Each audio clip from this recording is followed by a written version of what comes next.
don't linger on that. Why is Elizabeth Warren losing momentum?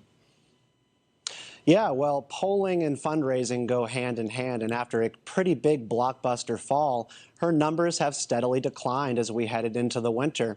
And that's coincided with the rise of rivals such as Mayor Pete, who are clear alternatives in the field. And it's sort of a sobering effect from the Democratic base based on their northern star, which is defeating Donald Trump. A lot of analysts look at this and say that it's been ascribed to her big support for Medicare for all and joining Bernie Sanders in that, but it's definitely about electability. Voters are actually quite sober when it comes to making strategic choices when it comes down to the first couple of states. Well, it's interesting because you could put Bernie Sanders in that same bracket because they are so far left. I mean, what does Warren do now? Should she become more vocal? I mean, she's been out there for quite some time. Well, she's definitely going to become more vocal, and she's got to keep fighting Mayor Pete.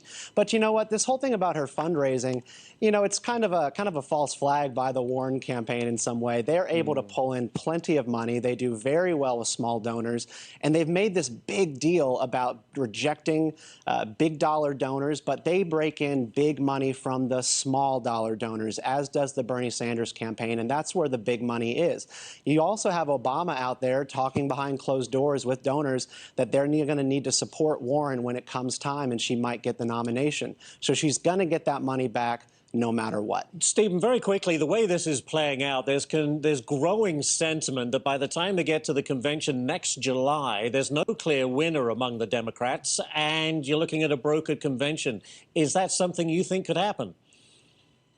I don't think that is going to be what happens. I think you're going to get a clear anointment of a candidate in either Joe Biden, if he can stay clean during this impeachment proceeding and the upcoming Senate trial, and it's either going to come down to someone like Elizabeth Warren or Mayor Pete. I think Democrats are going to make a clear decision. You really think that? That's really interesting. I mean, for all of them, for various reasons. Mayor Pete, he speaks well, and he does appeal to a segment out there, but he has no experience. He has no experience, but I don't think that's necessarily what folks are looking for. I think they're looking for a sense of calm and somebody who's going to bring stability to Washington and the White House, because we've just been in an incredibly turbulent political time. And there are instances throughout our history where people just go back to wanting something very simple, a president that you don't hear from very often because they're not actually doing that much. But out of this crowd, Stephen, do you really think any of them can give Donald Trump a good run for his money? The only one who I think can give Donald Trump a run for his money is the conventional wisdom of Joe Biden. He's a former vice president. He's well connected around the world. He knows his stuff. I mean, he is stumbling and he's sort of losing some of his edge. Personally, that comes with age, but he is a good contender to actually win against Donald Trump in the states where it's going to count.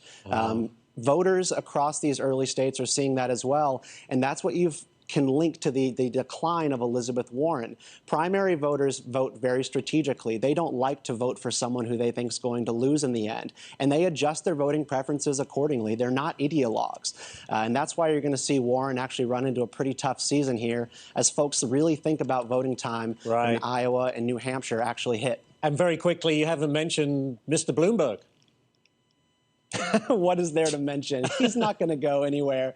He's not going to go anywhere in this Democratic field. This is not his party anymore. He's going to face the same kind of problems that someone like Tom Steyer or even Andrew Yang faces, which is just people are just skeptical and suspicious of their intentions, their personal money, and their ability to actually be a credible progressive candidate. Suspicious of their success. All right, Stephen, stay right there.